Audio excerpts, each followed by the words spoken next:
ആശാപ്രവർത്തകരുടെ സമരം ഇപ്പോഴും നമ്മുടെ സെക്രട്ടേറിയറ്റ് മുന്നിൽ തുടരുകയാണ്.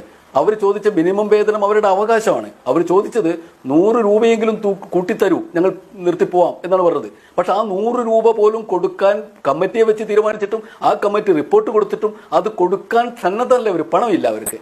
പക്ഷെ അവർക്ക് പണമുണ്ട്. അയ്യപ്പ സംഗമത്തിന് 8 കോടി ചെലവ് കണ്ടുപിടിക്കാൻ അവർക്ക് കഴിയുന്നുണ്ട്. സർക്കാരിന് 3 കോടി ഊരാളുകലിന് കൊടുക്കാൻ. നമ്മൾ മനസ്സിലാക്കണം, ഊരാളുകലിനാണ് ആ 3 കോടി കൊടുക്കുന്നത്.